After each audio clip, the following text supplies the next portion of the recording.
بزرگوں اور دوستوں، آج کا ہمارا موضوع جو ہے وہ عظمت اسلام ہے کہ ہمارا دین اسلام ہے اور اس کو اللہ تعالیٰ نے عزت اور عظمت کتنی عطا فرمائی ہے۔ اور بحمد اللہ تعالیٰ اللہ تعالیٰ کا کروڑہا احسان ہے کہ اللہ تعالیٰ نے ہمیں حضور کا غلام بنایا ہے، امتی بنایا ہے، مسلمان بنایا ہے، اور یہ پاکیزہ ستھرا نکھرا ہوا دین جو ہے جس کو دین حنیف کہا جاتا ہے، یہ اللہ تعالیٰ نے ہمیں عطا فرمایا ہے، اور اس دین میں کوئی کمی ہے ہی نہیں، اور اس دین میں کوئی نقص جو ہے وہ نہیں ہے، یہ مکمل دین ہے جس کو دین اسلام کہا جاتا ہے۔ تو دین اسلام کے ہوتے ہوئے کسی اور دین کی جو ہے وہ حاجت نہیں ہے، کیونکہ یہ وہ دین ہے جو حضور علیہ السلام لے کر آئے، اور حضور علیہ السلام ختم نبوت کا تاج پہن کر تشریف لائے۔ حضور علیہ السلام کے بعد کوئی نبی نہیں آ سکتا، تو اسی طرح حضور علیہ السلام جو دین اسلام لے کر آئے ہیں، اس دین کے بعد کوئی اور دین بھی نہیں آ سکتا۔ تو جب کوئی دین نہیں آنا تو یہ ایسا دین اور ایسا یہ مذہب ہے کہ اس دین اسلام کے ہوتے ہوئے جو ہے وہ کسی اور کی ہمیں ضرورت نہیں ہے۔ ہمیں جو مسئلہ درپیش ہوگا، جو مشکل پیش آئے گی، ہم کسی اور چیز سے تلاش نہیں کریں گے، دین اسلام سے تلاش کریں گے کہ ہمارا دین ہمیں کیا کہتا ہے۔ اور ایک بندہ مومن کی، ایک مسلمان کی شان بھی یہ ہے کہ جب بھی وہ عمل کرتا ہے تو پہلے وہ مد نظر اس کے یہ ہوتا ہے کہ میں جو کام کر رہا ہوں اس کے بارے میں میرا دین اسلام کیا کہتا ہے۔ تو یہ مسلمان کی شان ہے۔ بندہ کاروبار کرتا ہے تو کاروبار کرتے ہوئے جو ہے جب کوئی شے خریدتا ہے یا فروخت کرتا ہے تو پہلے اسے یہ دیکھنا ہوتا ہے کہ یہ جو کام میں کر رہا ہوں اس کے بارے میں میرا مذہب اسلام کیا کہتا ہے، یہ میرے لیے جائز ہے یا ناجائز ہے۔ تو مسلمان کی یہ شان ہے کہ جو ناجائز ہوتا ہے وہ اس کو چھوڑ دیتا ہے، وہ حاصل وہی کرتا ہے جو اس کے لیے حلال ہوتا ہے۔ تو اسلام نے ہر شے کو بیان کیا ہے، اور اللہ تعالیٰ نے قرآن پاک میں ارشاد فرمایا لَقَدْ كَانَ لَكُمْ فِي رَسُولِ اللَّهِ أُسْوَةٌ حَسَنَةٌ، فرمایا کہ بے شک رسول کریم صلی اللہ تعالیٰ علیہ وسلم جو ہیں وہ تمہارے لیے اسوہ حسنہ ہیں، یعنی ان کی زندگی جو ہے وہ تمہارے لیے بہترین نمونہ ہے۔ کوئی بھی زندگی کا پہلو جب بندے کا آتا ہے تو اس پہلو میں اس کو حضور علیہ السلام کی سنت، حضور علیہ السلام کا کیا ہوا عمل اور حضور علیہ السلام کا بتایا ہوا قول جو ہے وہ موجود ہوتا ہے، اور وہ بندہ جو ہے اس قول سے، اس عمل سے جو ہے وہ اپنے لیے راستہ جو ہے اس کو آسان کر لیتا ہے، اور اللہ تعالیٰ جو ہے اس کو دنیا اور آخرت کی کامیابی عطا فرماتا ہے۔ تو ہمارے لیے بہترین نمونہ جو ہے وہ حضور علیہ السلام کی زندگی ہے۔ ہمیں کسی غیرہ یا کسی غیر کی طرف دیکھنے کی حاجت ہی نہیں ہے، جبکہ سرکار کی زندگی جو ہے وہ ہمارے لیے اسوہ حسنہ موجود ہے۔ حضور علیہ السلام کی زندگی ہمارے سامنے ہے، تو حضور علیہ السلام کی حیات پاک کا ایک ایک پہلو جو ہے اس کو اجاگر کیا گیا ہے۔ صحابہ کرام علیہ رضوان نے حضور علیہ السلام کی زندگی کا ایک ایک عمل جو ہے اس کو یاد کر کے حضور کی امت تک پہنچایا ہے کہ کسی کو عمل کرتے ہوئے کوئی مشکل پیش نہ آئے۔ جب بھی وہ عمل کرے گا تو حضور کا عمل جو ہے وہ اس کے سامنے ہوگا، اور وہ اس پر عمل کرتے ہوئے اپنی زندگی کو جو ہے وہ بہترین دین اسلام میں گزار سکتا ہے۔ تو سرکار کی زندگی جو ہے وہ ہمارے لیے بہترین نمونہ ہے۔ سرکار کی زندگی کا ہر پہلو ہمارے سامنے موجود ہے، تو ہمیں کسی غیر کو دیکھنے کی ضرورت نہیں، حضور کی زندگی کو دیکھنے کی ضرورت ہے، اور اپنی زندگی کو، اپنی یہ جو چند دنوں کی زندگی ہے، اس کو حضور کی زندگی کے مطابق گزارنے کی ضرورت ہے۔ سرکار کے اسوہ حسنہ کے مطابق جو بندہ اپنی زندگی کو ڈھال لیتا ہے، پھر دنیا میں اس کو پریشانی نہیں آتی، وہ ہر عمل وہ کرتا ہے جو اس کے پاک محبوب کریم علیہ السلام نے اس کے لیے عمل کر کے دکھایا ہے۔ اور پھر دیکھیے قرآن پاک میں اللہ تبارک و تعالی نے ارشاد فرمایا یا ایھا الذین آمنوا ادخلوا فی السلم کافہ۔ اس آیت کا مفہوم بنتا ہے کہ اے ایمان والو دین اسلام میں پورے پورے داخل ہو جاؤ، مکمل دین اختیار کرو۔ یہ نہیں کہ آدھا وہ بات ان کا دین کی بات کر لو اور آدھا اس دین کی جو ہے وہ بات کر لو، آدھا وہ دین قبول کر لو آدھا یہ دین قبول کر لو۔ فرمایا ایسا نہیں ہے، اسلام قبول کرنا ہے، اسلام میں آنا ہے تو پھر مکمل اسلام کی بات کرنی ہے، مکمل اس دین کو قبول کرنا ہے، کیونکہ دین اسلام کے ہوتے ہوئے کسی اور دین کی ضرورت نہیں ہے۔ یہ کامل دین ہے اور یہ زندگی کا مکمل ایک نصاب جو ہے وہ اسلام ہمارے سامنے موجود ہے۔ اللہ تبارک و تعالیٰ نے فرمایا کہ اسلام میں داخل ہونا ہے تو پورے پورے داخل ہونا ہے۔ یہ نہیں ہے کہ آدھا تتر اور آدھا بٹیر بن کے بنتا پھرتا رہے، تو پورا پورا اسلام میں داخل ہونا ہے۔ تو اس آیت کا شان نزول بھی مفسرین نے بیان کیا ہے۔ فرماتے ہیں کہ حضرت عبداللہ بن سلام رضی اللہ تعالی عنہ آپ نے اسلام قبول کیا۔ اسلام قبول کرنے کے بعد حضور علیہ السلام کی خدمت میں حاضر ہوتے ہیں، اور حضرت عبداللہ بن سلام رضی اللہ تعالیٰ عنہ کا اسلام قبول کرنا بھی بڑا انوکھے انداز سے تھا۔ حضرت عبداللہ بن سلام جو یہ عالم تھے اور اسلام قبول کرنے سے پہلے یہودیوں کے عالم تھے، اور یہود جو ہیں ان کو جب کوئی مسئلہ درپیش ہوتا تو وہ عبداللہ بن سلام کے پاس آتے، اور یہودیوں سے اگر کوئی پوچھا جاتا کہ عبداللہ بن سلام کے بارے تمہاری کیا رائے ہے تو وہ کہتے یہ بھی بہتر ہیں، ان کے باپ بھی بہتر ہیں، یعنی ان کے باپ بھی عالم تھے اور یہ بھی عالم ہیں۔ تو ان کو جب بھی کوئی مسئلہ پیش آتا تو وہ حضرت عبداللہ بن سلام کے پاس آتے اور اپنا مسئلہ جو ہے وہ اپنا مذہب کا جو ہے وہ حل کرواتے۔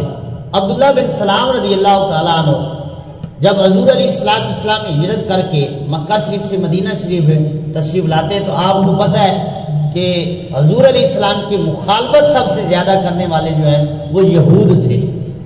یہودیوں نے حضور علیہ السلام کی آمد کی سب سے زیادہ مخالفت کی ہے، اور ان کو بڑی تکلیف ہوئی ہے جب سرکار مدینہ سے تشریف لاتے ہیں تو ان کو بڑی تکلیف ہوئی، تو انہوں نے حضرت عبداللہ بن سلام کے پاس آئے، کیونکہ آپ ان کے عالم تھے، آ کر کہنے لگے کہ جی آپ یہ مسلمانوں کے نبی سے نا کوئی ایسا سوال کیجئے کہ جی اس کا جواب نہ دے سکے، اور ہم جو ہے وہ مسلمانوں کو کہیں گے کہ کیسا تمہارا نبی ہے کہ تم اس کا کلمہ تو پڑھتے ہو لیکن ہمارے سوال کو وہ جواب نہیں دے سکتے۔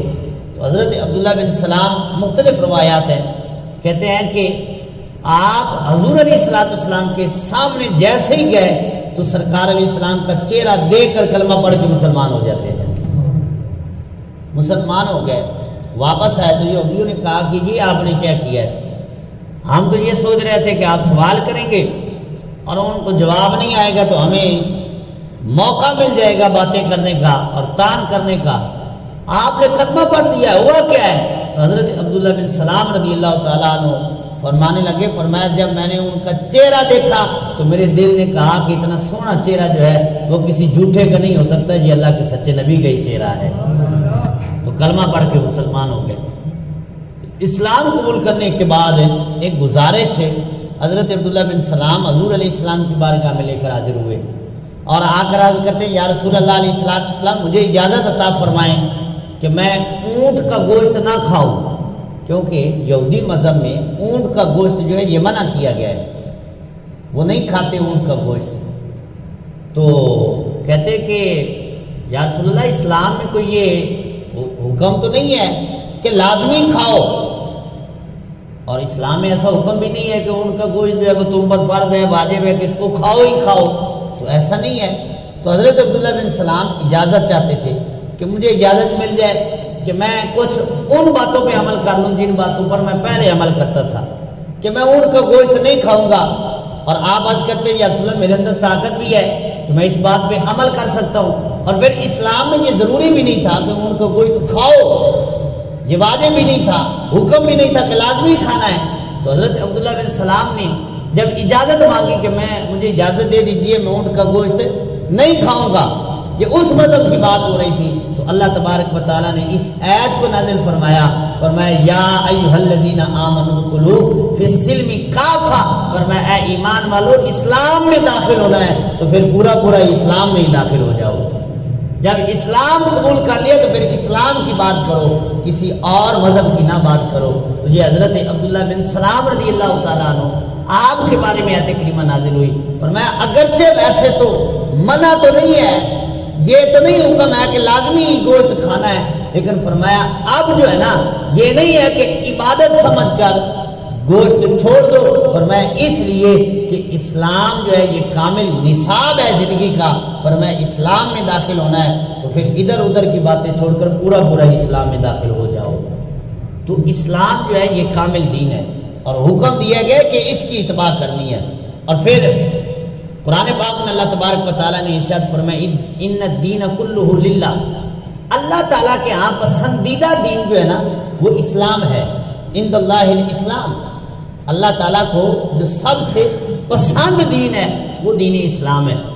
ہمارے لوگ اڑ کے کھڑے ہو جاتے ہیں، کہتے ہیں کہ نہیں جی کسی مذہب کو کسی مذہب پر کوئی فوقیت حاصل نہیں ہے، یہ دیکھیں کتنی عجیب بات ہے، مذہب کو فوقیت حاصل نہیں ہے تو پھر تو جو بندہ جو مذہب جو مرضی اختیار کر لے تو پھر کسی پر کوئی پابندی بھی نہیں ہونی چاہیے، لیکن ایسی بات نہیں ہے، اللہ تعالیٰ کے ہاں سب سے پسندیدہ دین جو ہے وہ دین اسلام ہے، کوئی اور دین نہیں ہے، جتنا اللہ تعالیٰ کے ہاں پسندیدہ دین جو ہے وہ دین اسلام ہے۔ اور اللہ تبارک و تعالیٰ نے ارشاد فرمایا وَمَن يَبْتَغِ غَيْرَ الْإِسْلَامِ فَلَن يُقْبَلَ، فرمایا کہ جو اسلام کے علاوہ کوئی اور دین تلاش کرے گا تو فرمایا اس کا وہ دین قبول کرنا جو ہے وہ قبول نہیں کی جائے گی اس کی بات، کیونکہ اللہ کے ہاں وہی بات قبول کی جائے گی جو دین اسلام کو قبول کر کے اللہ کی بارگاہ میں حاضر ہوتا ہے۔ تو اسلام کے باہر اگر کوئی بندہ جتنی مرضی عبادتیں کرتا رہے، اسلام کے باہر کوئی بندہ جتنا مرضی پرہیزگار بن جائے، نہ اس کی پرہیزگاری قبول ہوگی نہ عبادت قبول ہوگی، عبادت بھی وہ قبول ہوگی جو اسلام میں رہ کر کرے گا، اور پرہیزگاری بھی وہ قبول ہوگی جو اسلام میں رہ کر کرے گا۔ اسلام سے باہر کوئی شے قبول نہیں ہے، اس لحاظ سے اسلام کو فوقیت حاصل ہے۔ بخاری شریف کی حدیث پاک ہے کہ حضور علیہ السلام نے ارشاد فرمایا کہ ایک مزدور مزدوری کرتا ہے صبح سے لے کر دوپہر تک، پھر دوسرا مزدور مزدوری کرتا ہے دوپہر سے لے کر عصر تک، اور پھر فرمایا تیسرا مزدور مزدوری کرتا ہے عصر سے لے کر مغرب تک۔ فرمایا یہ جو پہلے دو مزدور ہیں نا ان کا وقت زیادہ ہے، لیکن ان کا اجر جو ہے جو ان کی مزدوری ہے وہ ایک مثل ہے، اور پھر فرمایا جو عصر سے مغرب تک مزدوری کرتا ہے اس کو دوہرا ثواب دیا جاتا ہے، یعنی اس کے لیے ڈبل اجر ہے۔ تو ڈبل اجر ہونے پر سرکار علیہ السلام نے فرمایا یہ جو پہلے دو بندے ہیں نا یہ مثال ہے یہودیوں کی اور نصرانیوں کی، یعنی عیسائیوں کی مثال ہے، فرمایا انہوں نے عمل زیادہ کیا ہے لیکن اجر ان کو ایک مثل ہے، اور پھر فرمایا عصر سے مغرب تک عمل کرنے والے جو ہیں وہ میری امت کی مثال ہے کہ یہ عمل تھوڑا کریں گے اللہ تعالیٰ ثواب ڈبل عطا فرما دے گا، ثواب ڈبل عطا فرمائے گا۔ اور گزشتہ شب لیلۃ القدر کی شب تھی، اور اس کے بارے میں آپ کو پتہ ہے کہ اللہ تبارک و تعالیٰ نے فرمایا لیلۃ القدر خیر من الف شہر، اللہ تعالیٰ نے حضور کی امت کو ایک شب ایسی عطا فرما دی، ایک رات ایسی عطا فرما دی کہ جو اس رات میں کھڑے ہو کر ایک رات عبادت کر لیتا ہے، اور دوسری طرف جو ہے دوسرے مذہب والے جو ہے انہوں نے اگر 1000 رات عبادت کی ہے اس کو اتنا ثواب نہیں ملے گا جتنا کہ حضور علیہ السلام کے امتی کو اللہ تعالیٰ ثواب عطا فرما دے گا۔ تو یہ دوہرا اجر ہے، کن کو اجر ہے؟ یہ اسلام والوں کو اجر ہے جنہوں نے دین اسلام کو قبول کر کے اس دین میں آ کر عبادت کی ہے، تو فرمایا ان کو اللہ تعالیٰ جو ہے وہ ڈبل ثواب عطا فرمائے گا۔ لیکن حضور علیہ السلام کے اعلان نبوت کے بعد اب کوئی اگر دوسرا مذہب اختیار کرتا ہے تو وہ جتنے مرضی عمل کرتا رہے، اس کو کسی مذہب کا کسی عمل کا جو ہے وہ ثواب نہیں دیا جائے گا، کیونکہ جب سرکار آ گئے سارے دین بھی منسوخ ہو گئے ہیں اور ساری کتابیں بھی منسوخ ہو گئی ہیں۔ اب اگر بات ہوگی تو وہ حضور کے دین اسلام کی بات ہوگی۔ جو اسلام قبول کر کے عمل کرے گا وہ عمل اگرچہ تھوڑا کرے گا لیکن اللہ تعالیٰ ثواب اور اجر جو ہے وہ زیادہ عطا فرما دے گا۔ اور اس دین سے باہر اگر کوئی جتنے مرضی عمل کرتا رہے، جتنا مرضی پرہیزگار بنتا رہے، جو کچھ مرضی کر لے، اس کو ثواب نہیں ملے گا، کیونکہ اللہ کے ہاں پسندیدہ دین جو ہے وہ دوسرا دین نہیں ہے، وہ صرف اور صرف دین اسلام ہے، مسلمان ہونا ہے۔ اور اللہ تبارک و تعالیٰ نے ارشاد فرمایا کہ اے ایمان والو یا ایھا الذین آمنوا اتقوا اللہ، اے ایمان والو اللہ تعالیٰ سے ڈرو حق تقاتی، جیسا کہ ڈرنے کا حق ہے۔ اور پھر فرمایا ولا تموتن الا وانتم مسلمون، فرمایا جب مرو تو اس وقت مسلمان ہو کر مرنا، کیونکہ خاتمہ بالایمان جو ہے وہ بندے کے سارے اعمال کا دار و مدار ہے۔ انما الاعمال بالخواتیم، خاتمے پر اعمال کا جو دار و مدار ہے۔ تو قرآن کہتا ہے کہ جب مرنا ہے تو اس وقت تم مسلمان ہوگے، تو جب مسلمان ہو کر بندہ دنیا سے جائے گا تو پھر دنیا بھی صاف ہے اور آخرت بھی صاف ہے، دنیا میں بھی پریشانی کوئی نہیں ہے اور آخرت میں بھی پریشانی کوئی نہیں ہے۔ کب؟ جب بندہ دین اسلام کو قبول کرتا ہے۔ اور پھر دیکھیے اللہ تبارک و تعالیٰ نے ارشاد فرمایا الیوم اکملت لکم دینکم، فرمایا حضور علیہ السلام کو جو دین اللہ تعالیٰ نے عطا فرمایا اس کے بارے میں اللہ تعالیٰ نے فرمایا الیوم اکملت لکم دینکم، فرمایا آج ہم نے آپ کا دین جو ہے اس کو مکمل کر دیا ہے، یہ مکمل دین ہے۔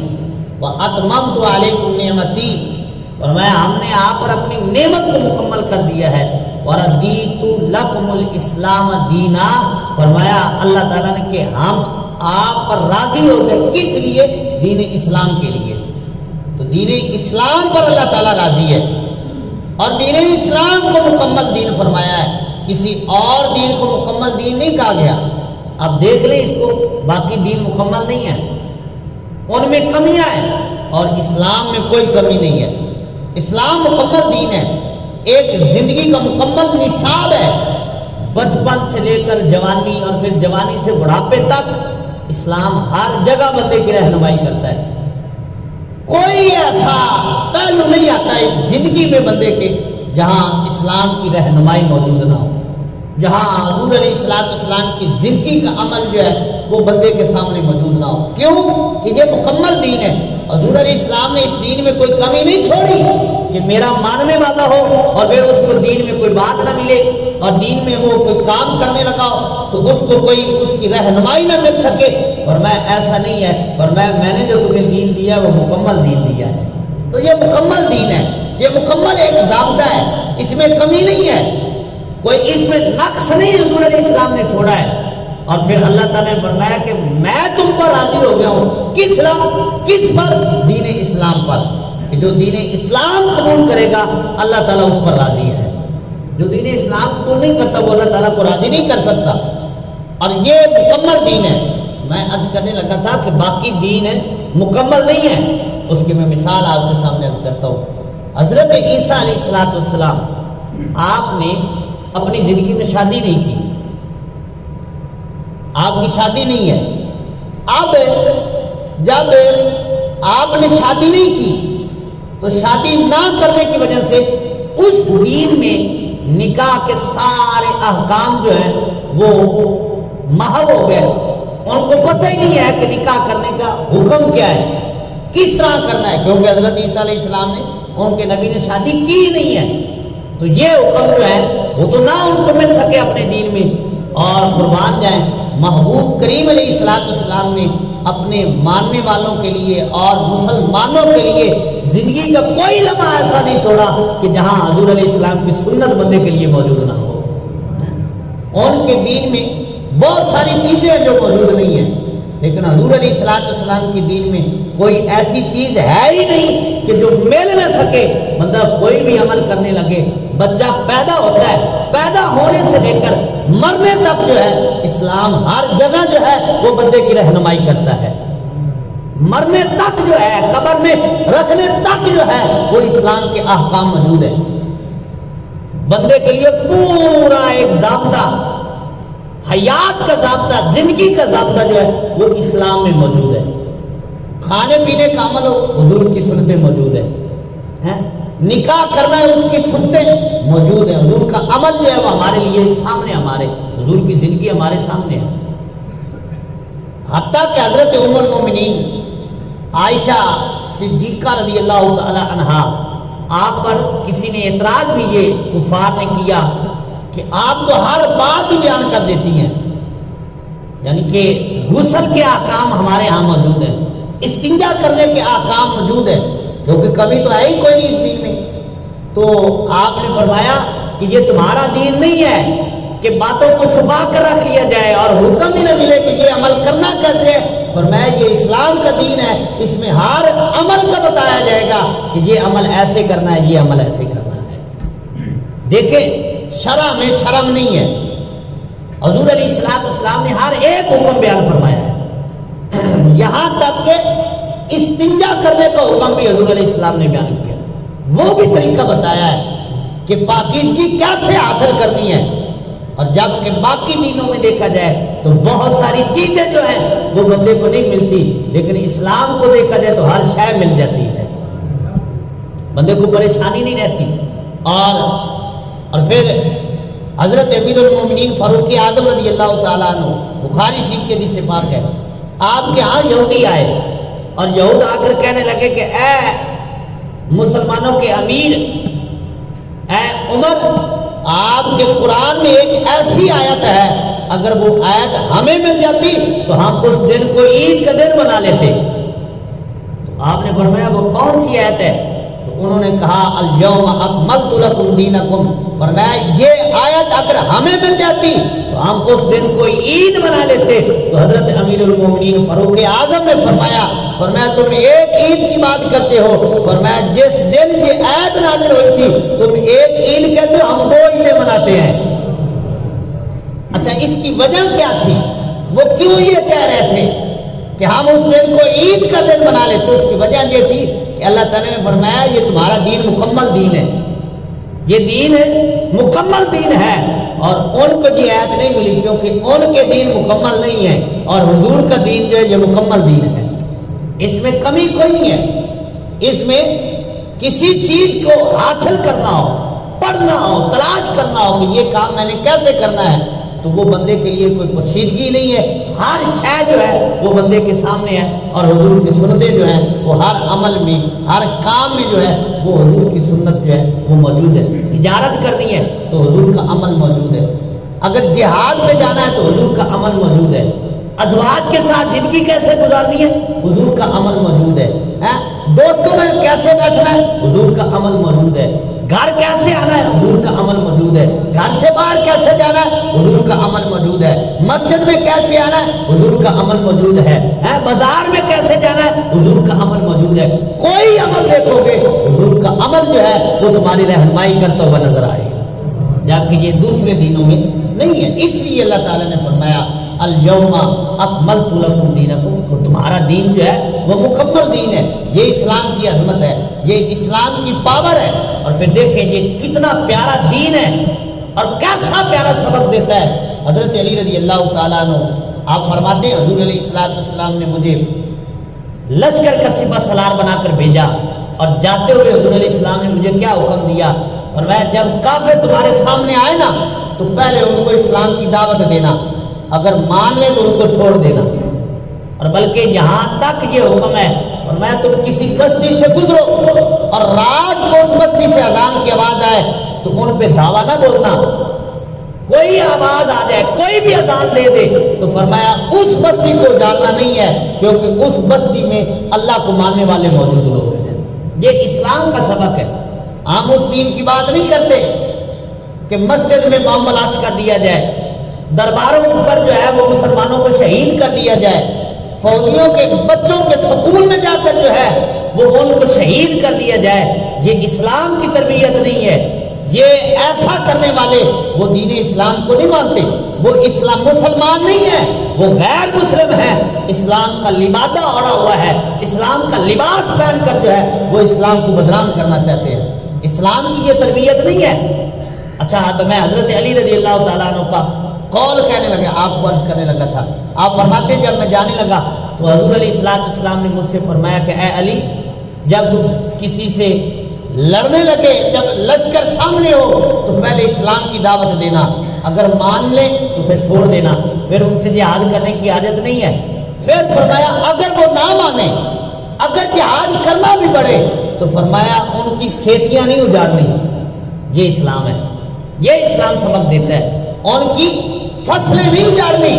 اور پھر فرمایا جب لڑو تو ان کے بچوں کو نہیں مارنا۔ یہاں تو بچوں کے سکول میں جا کر ان کو معاذ اللہ شہید کر دیا جاتا ہے، بچوں کا کیا قصور ہے؟ یہ اسلام کی تربیت نہیں ہے۔ حضرت علی فرماتے ہیں حضور نے فرمایا کہ اگر لڑنا ہے تو ان کے بچوں کو نہیں مارنا، اور پھر فرمایا کہ ان کی عورتوں پہ ظلم نہیں کرنا، عورتوں کو نہیں مارنا، اور پھر فرمایا کہ اگر اس علاقے میں اگر کوئی بوڑھا ہے تو اس کو بھی قتل نہیں کرنا، اور پھر فرمایا صرف اس کو قتل کرنا ہے جو لڑنے کے لیے تمہارے مقابلے میں آ جائے، جو مقابلے میں نہ آئے اس کو بھی نہیں مارنا۔ یہ اسلام کی تربیت ہے۔ اب اس دین کی بات کرتے ہیں، یہ ہمارا مذہب ہے، یہ ہمارا سبق ہے۔ یہ حضرت علی رضی اللہ تعالیٰ عنہ فرماتے ہیں، اور کنز العمال کی ایک حدیث پاک ہے، دیکھیں اسلام کتنا پیارا سبق دیتا ہے۔ سرکار علیہ السلام نے فرمایا اگر کوئی کتا ہلکا ہو جائے، ہر ایک کو کاٹتا ہے، تو فرمایا اگر اس کو مارنا ہو نا تو اس کا مسئلہ نہیں کرنا، حالانکہ یہ جانور ہے اور منوس جانور ہے کہ جس گھر میں اور رحمت کا فرشتہ نہیں آتا، لیکن اسلام کیا تربیت دیتا ہے؟ سرکار نے فرمایا اس کو مارنا ہو تو مسئلہ نہیں کرنا۔ مسئلہ نہیں کرنا مطلب ناک نہیں کاٹنی، اس کی کان نہیں کاٹنی، فرمایا یہ شکل نہیں بگاڑنی، کیونکہ جیسی بھی شکل ہے دی تو اللہ تعالیٰ نے ہے نا۔ تو یہ اسلام ایسی تربیت کرتا ہے، یہ اسلام کا سبق ہے۔ اور پھر میں آپ کو ایک اور بات حضرت علی رضی اللہ تعالیٰ عنہ کی عرض کروں، آپ امیر المومنین ہیں، آپ مسند خلافت میں جلوہ گر ہیں، آپ کی زرہ چوری ہو گئی، زرہ یعنی کہ وہ جنگی لباس جو جنگ کے درمیان جسم پہ لوہے کا پہنا جاتا ہے وار کو روکنے کے لیے، وہ چوری ہو گئی اور ایک یہودی کے پاس پائی گئی۔ اب جب یہودی کے پاس دیکھی تو حضرت علی نے مقدمہ درج کر دیا عدالت میں کہ یہ زرہ جو ہے یہ میری ہے۔ تو اب قاضی جو تھے، جج جو تھے، وہ حضرت قاضی شریح تھے رضی اللہ تعالیٰ عنہ۔ حضرت قاضی شریح حضرت علی کے شاگرد ہیں، آپ سے بڑے ہیں، لیکن اس وقت آپ قاضی تھے، آپ جج تھے، آپ کے پاس مقدمہ آ گیا، کن کا؟ امیر المومنین کا، بادشاہ کا مقدمہ کا جج کے پاس آ گیا۔ یہ ریاست مدینہ کا سبق ہے۔ حضرت علی کا مقدمہ، حضرت علی نے مقدمہ درج کرایا، اب یہودی کو بھی بلایا گیا، حضرت علی رضی اللہ تعالیٰ عنہ بھی آ گئے، وہاں تشریف لائے۔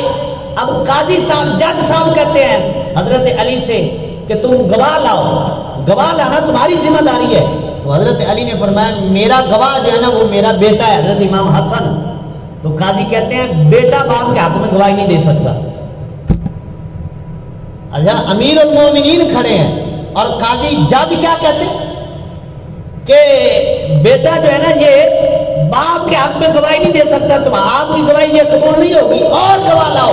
فرمایا پھر میرا غلام ہے حضرت عنبر رضی اللہ تعالیٰ فرمایا یہ گواہی دیں گے کہ یہ زدہ میری ہے۔ تو انہوں نے کہا غلام کی گواہی آقا کے حق میں قبول نہیں ہوتی، اور کوئی گواہ لاؤ۔ تو حضرت علی نے فرمایا اور تو گواہ میرے پاس کوئی نہیں ہے۔ تو پھر قاضی نے یہ فیصلہ دیا کہ پھر زدہ آپ کی نہیں ہے، یہ اس کی ہے۔ تو یہودی نے جب یہ بات دیکھی نا کہ وقت کا امیر المومنین ہے، بادشاہ ہے اور مقدمہ درج ہوا ہے، جو انہوں نے گواہ پیش کیے ہیں ان کو بھی قبول نہیں کیا گیا، فیصلہ پھر بھی میرے حق میں دیا گیا ہے۔ تو انہوں نے کہا حضور ذرہ کی بات چھوڑیے، میں تو کلمہ پڑھ کے مسلمان ہونا چاہتا ہوں۔ کہ اتنا پیارا دین ہے کہ بادشاہ ہے، وقت کا امیر المومنین ہے، لیکن فیصلہ پھر بھی یہودی کے حق میں ہو رہا ہے۔ تو فرمایا یہی تو پیارا دین ہے، میں اسی دین کو قبول کرنا چاہتا ہوں۔ تو یہ اسلام کی تربیت ہے، فیصلہ عدل پر ہوگا، انصاف کیا جائے گا، ذات کو نہیں دیکھا جائے گا کہ سامنے کون کھڑا ہے، جو حق ہے اس کو بتایا جائے گا۔ تو حضرات اکرامی یہ دین ایسا ستھرا اور نکھرا دین ہے کہ اس میں اس اسلام کے ہوتے ہوئے ہمیں کسی غیر کی طرف دیکھنے کی حاجت نہیں ہے، کیونکہ اسلام نے ہمارے لیے کوئی کمی چھوڑی نہیں ہے، ہر ایک کمی کو اسلام نے ہمارے لیے پورا کر دیا ہے، اور اللہ تعالیٰ نے ہمیں یہ مکمل دین اسلام عطا فرما دیا ہے۔ اور پھر دیکھیے اسلام کی شان دیکھیے، حضور علیہ السلام نے ارشاد فرمایا کہ کل مولود یولد علی الفطرۃ یا علی فطرۃ الاسلام، فرمایا ہر بچہ جو پیدا ہوتا ہے نا وہ فطرت اسلام پر پیدا ہوتا ہے، وہ مسلمان ہوتا ہے۔ فَأَبَوَاهُ يُهْوِدَانِهِ اور يُنَصِّرَانِهِ اور يُمَجِّسَانِهِ، فرمایا ماں باپ بھی ہے، اس کو یہودی بنا دے، اس کو عیسائی بنا دے، اس کو مجوسی بنا دے، لیکن فرمایا جو بچہ پیدا ہونے والا ہے جب پیدا ہوتا ہے تو اس وقت فطرت اسلام پر پیدا ہوتا ہے۔ اسی لیے محدثین کہتے ہیں کہ اگر کوئی کافر کا بچہ پیدا ہوا اور مر گیا بلوغت سے پہلے تو فرمایا وہ جنت میں جائے گا، کیونکہ وہ فطرت اسلام پر پیدا ہوا، مسلمان پیدا ہوا ہے۔ اور بعد نے یہ بھی کہا ہے کہ جب جنت میں جائے گا تو وہ مسلمانوں کے خادم ہوں گے وہاں جا کر، لیکن کیوں؟ کہ وہ فطرت اسلام پر پیدا ہوئے، یہ اسلام کی شان ہے۔ حضور علیہ السلام نے فرمایا بچہ پیدا مسلمان ہوتا ہے، پھر ماں باپ کی تربیت ہے، جو بھی اس کو بنا دے، اچھی طریقے پر لگا دے یا غلط طریقے پر لگا دے، لیکن بچہ جب پیدا ہوتا ہے تو اس وقت وہ مسلمان ہوتا ہے۔ یہ اسلام کی شان ہے۔ اور حضرت امیر المومنین فاروق اعظم رضی اللہ تعالیٰ عنہ، یہ شعب الایمان کے صفحہ نمبر 284 پر حدیث پاک موجود ہے، حضرت فاروق اعظم رضی اللہ تعالیٰ عنہ امیر المومنین ہیں اور غیظ المنافقین جن کے بارے میں بولا جاتا ہے۔ آپ نے ایک دن محبوب کریم اور حضرت فاروق اعظم کی شان بھی دیکھے کہ آپ کو عزت عطا فرمائی تو اسلام نے عطا فرمائی، مجھے عزت عطا فرمائی تو اسلام نے عطا فرمائی۔ ہر ایک بندے کو عزت ملی ہے تو کس وجہ سے ملی ہے؟ وہ اسلام کی وجہ سے ملی ہے۔ حضرت قاضی شریر رضی اللہ تعالیٰ عنہ، آپ ایک علاقے میں گئے تو انہوں نے آپ سے سوال کیا کہ آپ کا تعارف کیا ہے؟ تو آپ فرماتے ہیں ہم وہ ہیں جن پر اسلام نے احسان کیا ہے، ہم اسلام کے چاہنے والے ہیں۔ حضرت سلمان فارسی سے کسی نے پوچھا کہ آپ کے آباء و اجداد کا کیا تعارف ہے، آپ کے باپ کا کیا نام ہے؟ تو آپ فرمایا کرتے تھے سلمان بن اسلام بن اسلام بن اسلام، فرماتے تھے میں سلمان ہوں، میرے باپ کا نام بھی اسلام ہے، میرے دادے کا نام بھی اسلام ہے۔ فرماتے تھے میرا اور کوئی تعارف نہیں، میرا تعارف ہے وہ تعارف اسلام ہے، میں اسلام کو ماننے والا ہوں، میں مسلمان ہوں۔ اور حضرت فاروق اعظم رضی اللہ تعالیٰ عنہ ایک علاقے میں تشریف لے کر گئے اور وہاں جا کر نا آپ کی آنکھوں سے آنسو آ گئے۔ تو کسی نے پوچھا کہ آپ کیوں رو رہے ہیں؟ فرمایا ہم وہ لوگ ہیں کہ جو گناہوں کی دلدل میں جو پھنسے ہوئے تھے، اور ہم پر اگر احسان کیا ہے تو وہ کسی اور نے نہیں کیا، وہ اسلام نے احسان کیا ہے، اسلام کا احسان ہے۔ اور حضرت فاروق اعظم تو ہیں ہی وہ کہ حضور علیہ السلام دعا کرتے ہیں اللہم اعز الاسلام، ہر ایک کو عزت اسلام نے دی ہے، لیکن حضور علیہ السلام کی دعا بتاتی ہے کہ اے رب اسلام کو عزت عطا فرما بعمر بن الخطاب، عمر بن خطاب کے ذریعے۔ تو مطلب کیا کہ ہر ایک کو عزت جو ہے وہ اسلام نے دی ہے، اور اسلام کو عزت دی ہے تو وہ فاروق اعظم نے دی ہے۔ اتنی بڑی ہستی ہے کہ ہمیں عزت کس نے دی ہے؟ اسلام نے دی ہے۔ ہم عزت پاتے زمانے میں کیوں؟ کہ ہم مسلمان ہیں، ہم اسلام کے ماننے والے ہیں، لیکن اسلام کو کس نے عزت دی ہے؟ وہ حضرت فاروق اعظم ہے رضی اللہ تعالیٰ عنہ۔ اتنی بڑی شخصیت ہے۔ آپ ایک دن حضور علیہ السلام کی بارگاہ میں حاضر ہوئے اور حاضر ہو کر عرض کرتے یا رسول اللہ علیہ السلام، ہم یہود و نصارہ جو ہیں ان کی باتیں سنتے ہیں، اور باتیں ایسی ہوتی ہیں کہ بڑی اچھی ہوتی ہیں، ہمیں بڑی پسند آتی ہیں، ہمارے لیے کیا حکم ہے کہ ہم ان کی باتیں لکھ لیا کریں؟ اب حضور علیہ السلام نے جو جملے حضرت فاروق اعظم رضی اللہ تعالیٰ